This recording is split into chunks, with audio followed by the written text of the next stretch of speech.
Assalamualaikum sahabat Islam, yang seperjuangan dan sama-sama mengharap ridho Allah, dan syafaat Nabi Muhammad. Tidak lupa kami mendoakan kalian semua, semoga kita diberi kelancaran rezeki dan dipermudah semua urusan kita, serta sehat dan diberi keberkahan umur. Dari kemarin-kemarinnya kami membahas siksaan di neraka, azab kubur, hukuman di neraka, dan malaikat Zabaniyah. Sekarang kami akan menjelaskan tentang keluarnya umat Nabi Muhammad dari neraka, setelah melalui semua proses seperti yang ada di video sebelumnya. Serta zikiran yang dianjurkan Nabi untuk kita sehari-hari. Zikiran yang memberatkan timbangan kelak di akhirat, tempat doa yang mustajab, atau diterima, dan zikiran yang disenangi Allah. Bismillahirrahmanirrahim. Umat Nabi Muhammad menyeru di dalam neraka jahanam, seraya berkata, Ya Hanan, wahai Zat yang Maha Pengasih, Ya Manan, wahai Zat yang Maha Memberi selama 1000 tahun, Ya Qayyum, wahai Zat yang Maha Berdiri selama 1000 tahun, Ya Arhamar Rahimin, wahai Zat yang paling penyayang di antara para penyayang selama 1000 tahun. Tatkala Allah yang Maha Luhur telah memberlakukan hukum dan keputusannya, Allah memerintahkan malaikat Jibril sembari berfirman, Wahai Jibril, apa yang dilakukan oleh orang-orang yang maksiat dari golongan umat Nabi Muhammad? Malaikat Jibril pun menjawab, Wahai Tuhanku, Engkau lebih mengetahui keadaan mereka daripada aku. Lalu Allah berfirman, Pergilah dan lihatlah bagaimana keadaan mereka. Malaikat Jibril pun pergi menemui malaikat Malik, dan dia berada di atas sebuah mimbar api di tengah-tengah neraka jahanam.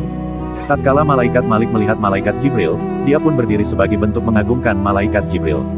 Malaikat Malik pun bertanya, Wahai malaikat Jibril, apa yang membuatmu memasuki tempat ini?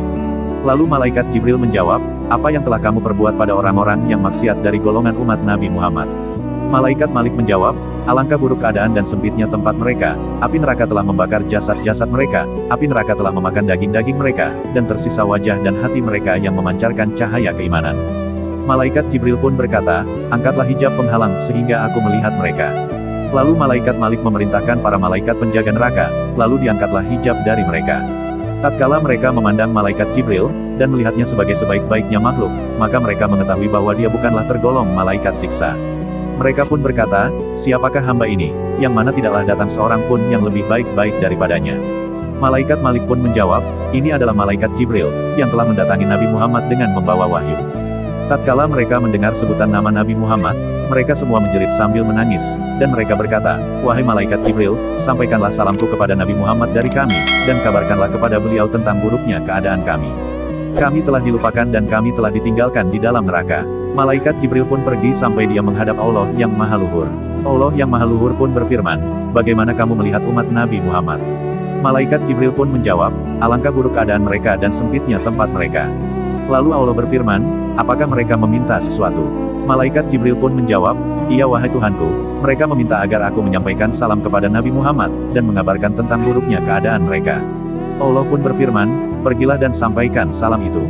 Malaikat Jibril pun pergi menemui Nabi Muhammad dalam keadaan menangis, sedangkan Nabi Muhammad di dalam surga berada di bawah pohon tuba, di dalam tenda yang terbuat dari mutiara putih. Tenda itu memiliki 4000 pintu, setiap pintu terdapat 2 daun pintu, 1 daun pintu dari emas, dan 1 daun pintu dari perak putih. Lalu Nabi Muhammad bertanya, Apa yang membuatmu menangis wahai saudaraku, wahai malaikat Jibril? Malaikat Jibril menjawab, Wahai Nabi Muhammad, jika kamu melihat apa yang aku lihat, maka pasti kamu akan menangis lebih keras daripada tangisanku. Aku telah mendatangi orang-orang yang maksiat dari umatmu, yaitu orang-orang yang disiksa di neraka, mereka menitipkan salam kepadamu. Mereka mengatakan, Alangkah buruknya keadaan dan sempitnya tempat kami, dan mereka menjerit meminta tolong, seraya berkata, Wahai Nabi Muhammadku. Kemudian malaikat Jibril berkata, Dengarkanlah jeritan mereka, mereka mengatakan, Wahai Nabi Muhammadku. Nabi Muhammad pun mendengar mereka, lalu beliau berkata, Kusambut panggilan kalian, kusambut panggilan kalian, wahai umatku. Nabi Muhammad pun berdiri sembari menangis, lalu mendatangi arsy, sedangkan para nabi ada di belakang beliau.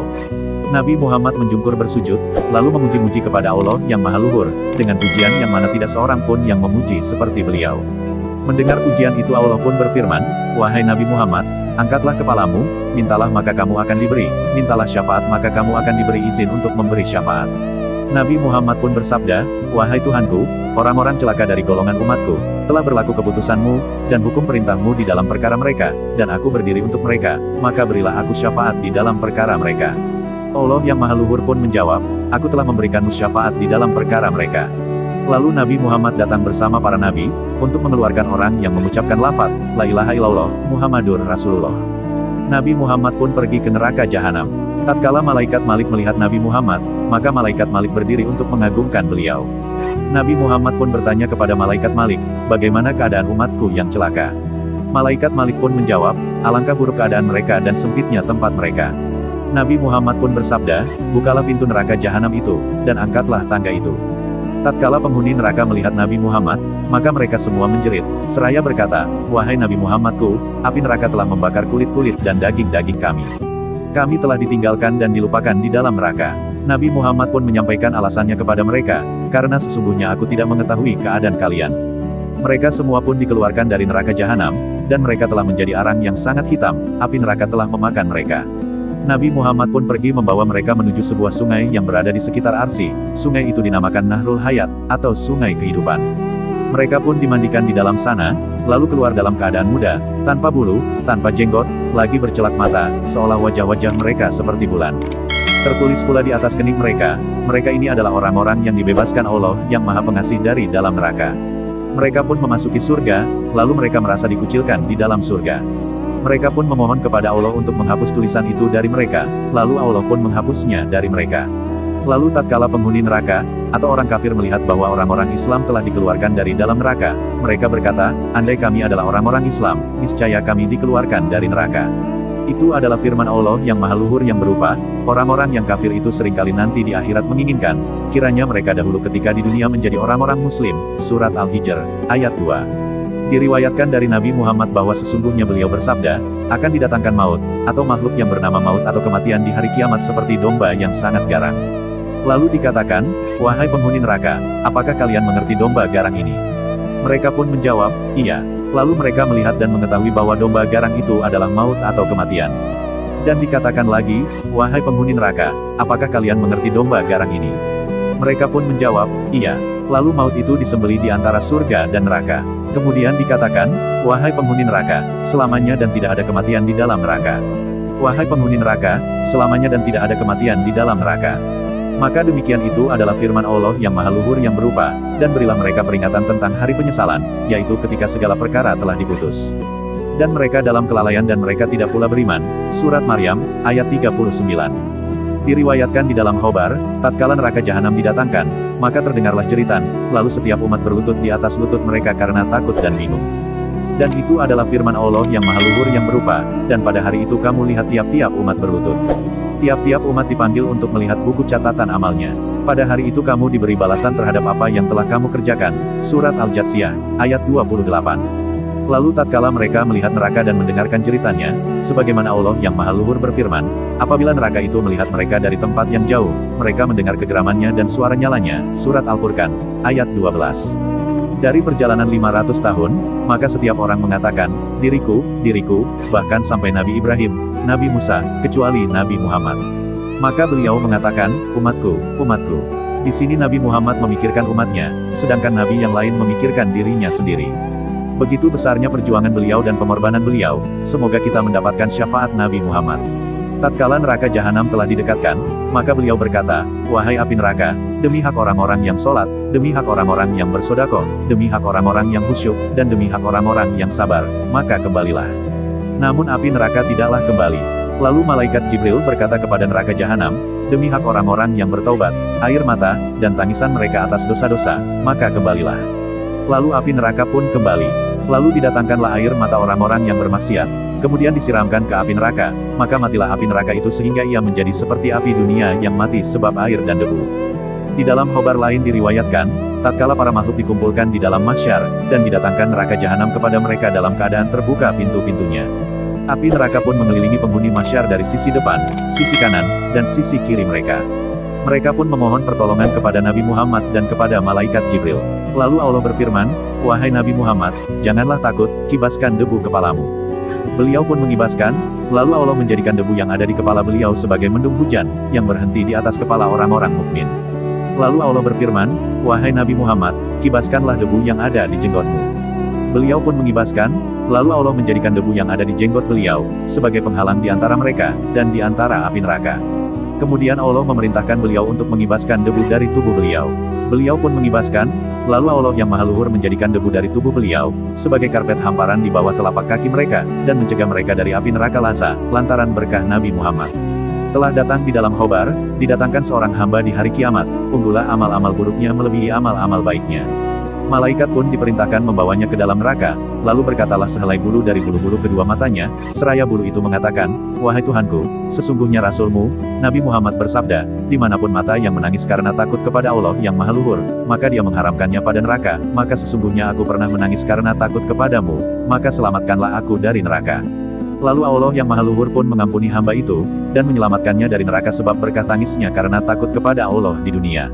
Kemudian menyerulah zat yang menyeru, Fulan bin Fulan telah selamat sebab berkah sehelai bulu mata. Al-Fakir mengatakan perbanyaklah menangis kepada Allah, dan merasa takutlah kepada Allah, karena itu sangat berguna kelak di akhirat. Sebab tangisan itu bisa membawa kita kepada keselamatan. Diriwayatkan dari As-Somat dari Mughafal bahwa ia berkata, saya telah mendengar kalau Wahab bin Munabah berkata, aku telah membaca 30 sajak di akhir kitab Zabur Nabi Daud. Allah berfirman, hai Daud, apakah kamu tahu orang mukmin manakah yang lebih aku sukai untuk aku panjangkan usianya? Nabi Daud menjawab, tidak, hambamu tidak tahu ya Allah. Allah menjelaskan, yaitu orang mukmin yang ketika mengucapkan kalimat la ilaha illallah, maka kulitnya mengkerut dan tulang-tulangnya bergetar. Ketika demikian itu, aku tidak suka ia mati, sebagaimana orang tua tidak suka anaknya mati.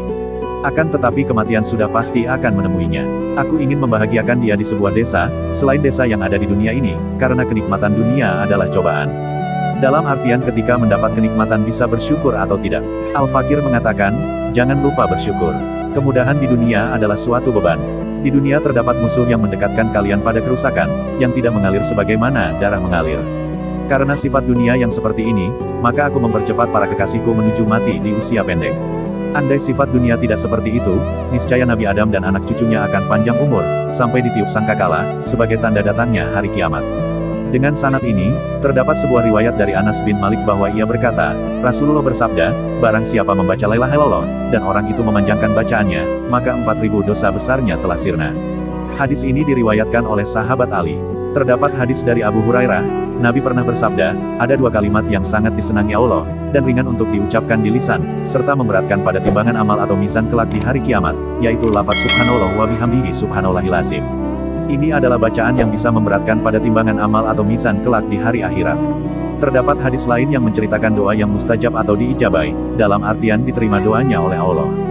Berdoa di waktu ini merupakan tempat yang sakral, pasti akan dikabulkan oleh Allah, sesuai dengan sabda Nabi yang diriwayatkan oleh Anas. Nabi pernah bersabda, berdoa di antara azan dan iqomah, doa itu tidak akan ditolak. Al-Fakir mengatakan, perbanyaklah doa di tempat-tempat yang mustajab, siapa tahu doa kita akan diijabai oleh Allah, dan itu adalah harapan kita semua. Kami jajaran orang yang masih belajar mohon undur diri, semoga ilmu yang disampaikan menjadi ilmu yang barokah dan manfaat, umumnya untuk semua orang, khususnya untuk kita sendiri. Akhir kata, Assalamualaikum warahmatullahi wabarakatuh.